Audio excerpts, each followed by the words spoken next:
Hey guys, BoostedWheelie here, back with another video for you.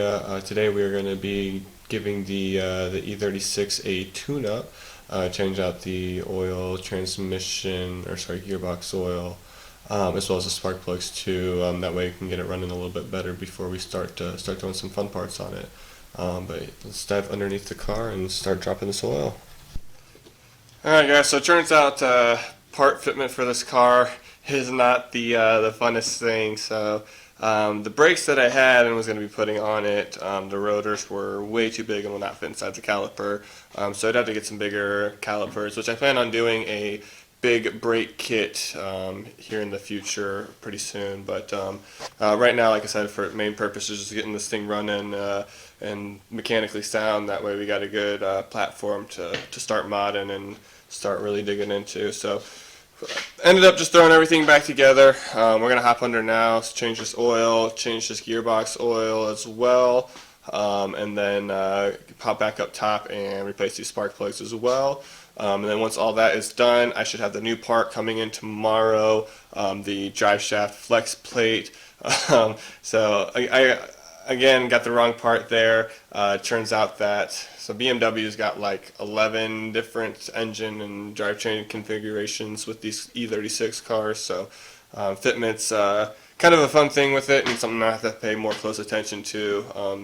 So I've got the one flex plate for this that came off this car is shredded, so that's why it needed replaced, as you guys already saw. So the one that I got off my parts car, because again I bought two of these, with my parts car is two hours away right now. I haven't towed it here yet. I'm going to be handling that next week sometime. Just haven't been able to get to it yet. But so I drove 2 hours there, 2 hours back, just for that flex plate, which turned out to be too small and the bolts were the wrong size. I guess the whole drive shaft setup between the automatic and the manuals of these cars were completely different. So it will not bolt up, and the one that I ordered, it was the right size bolt size, but it was too big in diameter. So working on getting that returned and swapped out. I've got the new one on the way, and I actually ordered another one because I was in a rush. I wanted to get this car done by this weekend so I could take it out and drive it. And I ordered an OEM style one, just a rubber flex plate, and I had it overnight, so it will get here by 10:30 tomorrow, and that'll be the last thing I have to do to slap on and get this thing driving and take you guys along. But so we're just waiting for that, and that'll be the last thing to throw on. And we still have the other performance one on the way with the polyurethane insert. So we're going to be going through that driveline again. There's a couple other things I want to do. Probably replace the U-joints wouldn't be a bad idea. There's about 200,000 miles, and like I said, we plan on driving it pretty hard. So we're gonna, like I said, make sure it's really nice and sound and go through all of it. So alright, so first thing, going to take a oil filter wrench on these style, even though it's still a canister. This isn't one of the traditional ones that has the plastic nut on top, so this one just uses a regular oil filter wrench.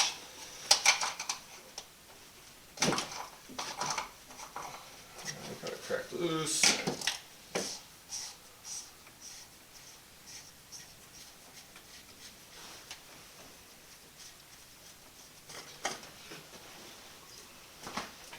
And then once we got it off, we're going to take a rag underneath here, that way we don't spill too much oil.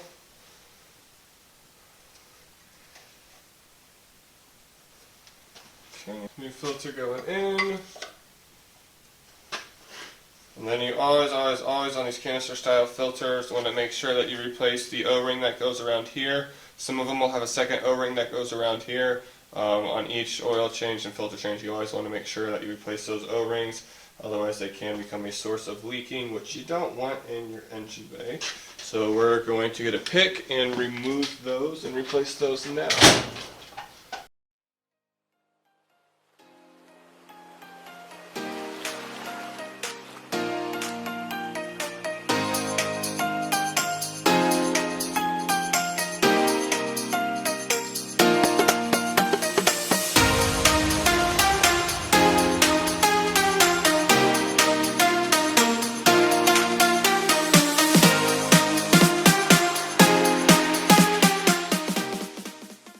Now that we got O-rings replaced and all lubricated up, filters in, time to install it back in.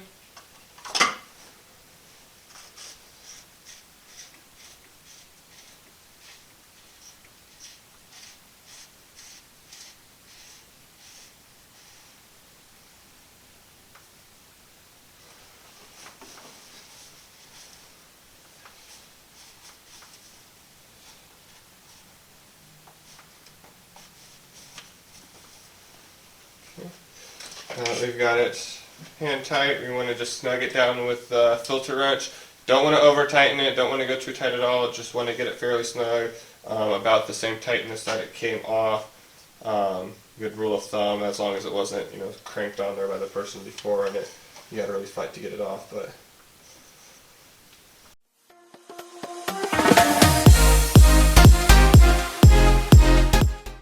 okay, so we got it all torqued down, give everything one more good final wipe, make sure there's no oil residue left over.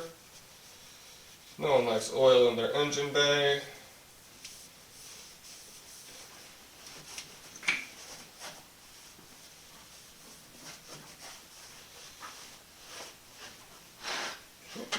Now the filter's done, we are going to hot down below and drop the oil and drop the gearbox oil as well.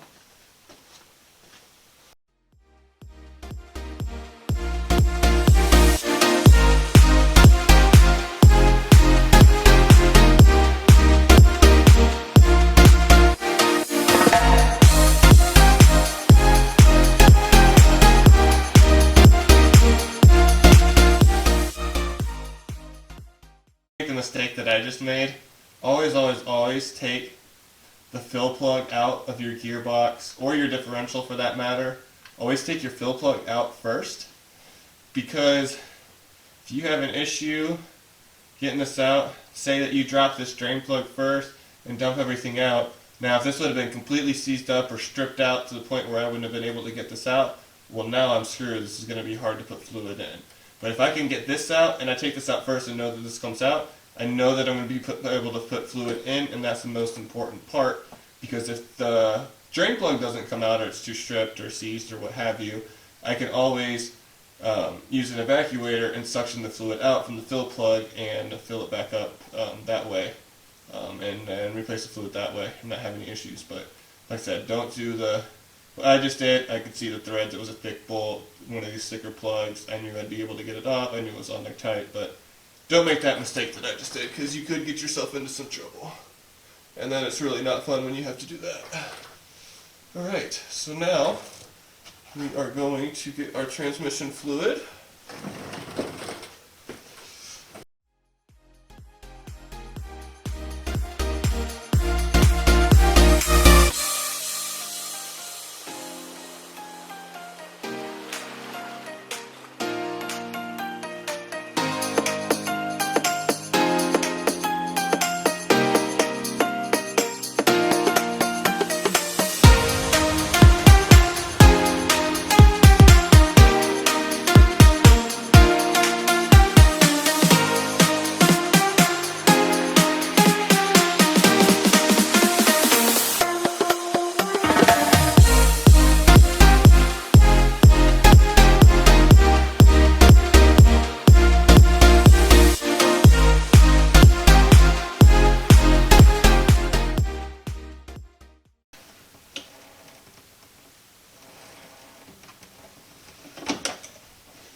Highly recommend this creeper by Pittsburgh. You can get it at Harbor Freight. Again, one of those cheaper things you can get there. I will say, rollers are one of the things that, or creepers are one of the things that frustrate me.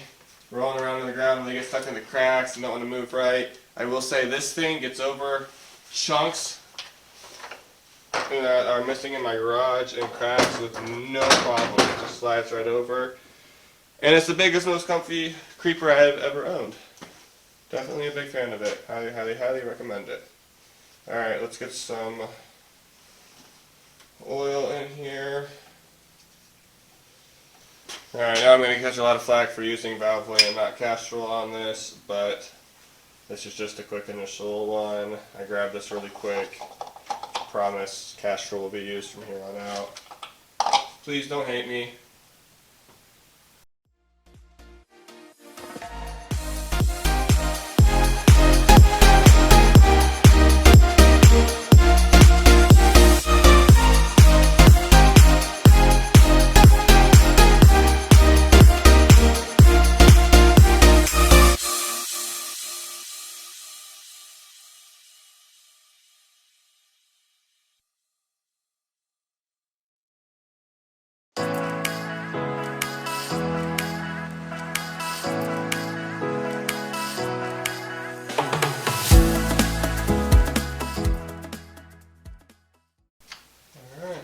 this girl started up.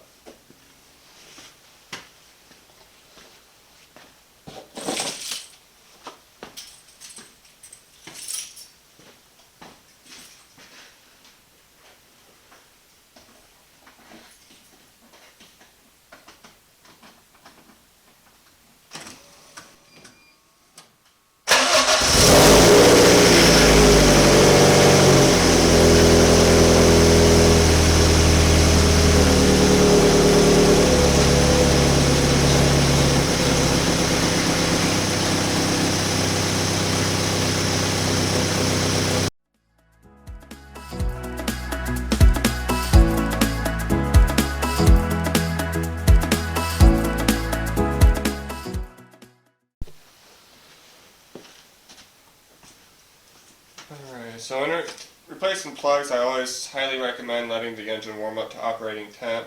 It allows these spark plugs to break loose a lot easier without them snapping, breaking, or seizing up or anything like that.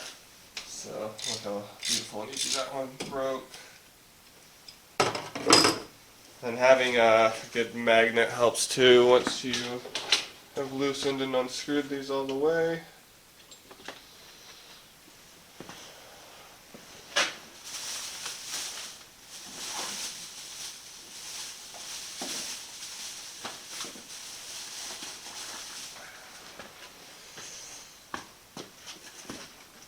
And we're just doing them one at a time, that way you don't mix up any of the plugs, or sorry, any of the wires.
Pop this last wire in, start her back up, see how she sounds. Hopefully a little bit more responsive.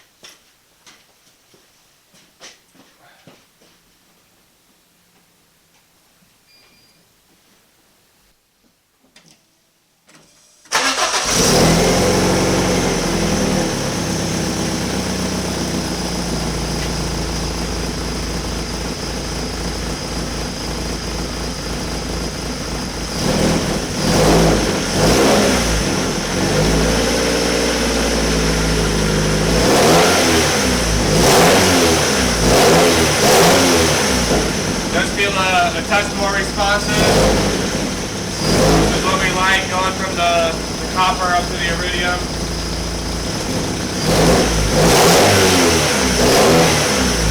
Alright, then we are going to